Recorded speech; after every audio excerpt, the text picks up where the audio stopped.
Well, there was horrifying news this weekend from Rockville, Maryland. It's a suburb outside Washington. According to police there, a 14-year-old high school student was raped in the bathroom by two boys, 17-year-old Jose Montano and 18-year-old Henry Sanchez. That's bad enough, but it gets worse. Sanchez is an illegal alien here. He's been here 7 months, has not been deported.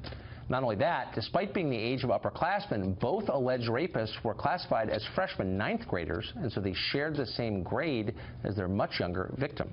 Brigida Mulliken is a legal immigrant to the U.S. She's a resident of Rockville, and she's campaigned against that city becoming a sanctuary city. She joins us now.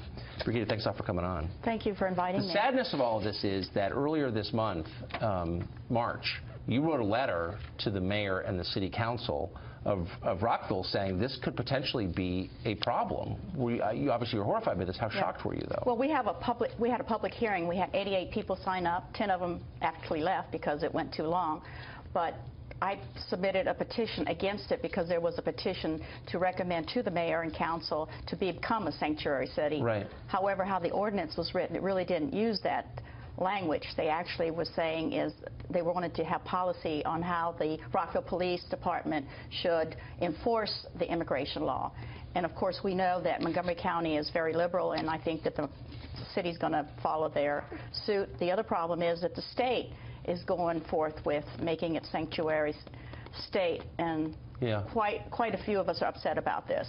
So you're an immigrant. I mean, you came to this country from Europe as a child, and you wrote this. You said, our freedoms, because of this proposed policy, our freedoms are in jeopardy if governments at whatever level decide to enforce only the laws they like and ignore the laws they do not like. If you don't like a law, work to change it. That seems like a basic understanding of the way our government's supposed to work. Well, we had a lot of Chinese people speak, and they said they had to wait in line to come here, and they have issues with the fact that, you know, they came here for law and order, and that these people who are coming here illegally are being protected, and that's not right.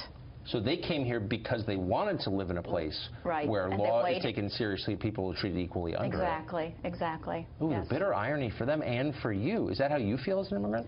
Well, definitely so. I mean, I'm really for law and order. I've been fighting for this, but when this situation in Rockville happened, it made me really upset because of the fact that a 14-year-old girl was not protected in the high school, and all the money that we in Montgomery County pay for our taxes, which goes to mostly the school, that they have a situation where they allow illegals to come into a high school at 17 and 18, illegal, don't speak English, and have an opportunity to do this kind of crime for a 14-year-old is really very, very disheartening. And there's one of the alleged perpetrators right there. I mean, look, most people who come to this country legally or illegally are not like this guy is alleged to be.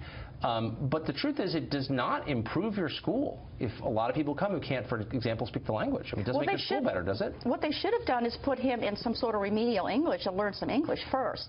But what I don't understand is how can two boys grab a 14-year-old girl and put her into the men's room and rape her as they did. And if you look at the police report, it's ridiculous what they did. I mean, rape is one thing, but it was just awful. And they tried to hold her face to keep her from screaming. I mean, this is in a school. How can 18-year-old, 19-year-old... But how did they wind up, how did an 18-year-old wind up in a ninth grade classroom? It's the policy of the Montgomery County school system. So you're really, at that point, you're just saying we just don't care about education. That's not our goal, is to educate kids. I mean, if you're doing that, isn't that the message? They want to educate everybody, which is fine, but I don't think you need to put these kind of kids, illegal kids, any illegal kid, they're there as a criminal as far as I'm concerned. If you're here as an illegal, you are here against the law, and that's a crime. That's the way I look at it. Yeah, well, you have an old-fashioned view of that. Yeah, I'm sorry. But that was kind of the promise when you came here, was it not? Yeah, and all of the ones that are waiting in line to come here legally. You know, I just spoke with the driver that brought me here. He said that his father took him 8 years before he could bring his family here. Now, that's sad. And you see what happened here. You got some illegals. I don't know how they got here. Yeah.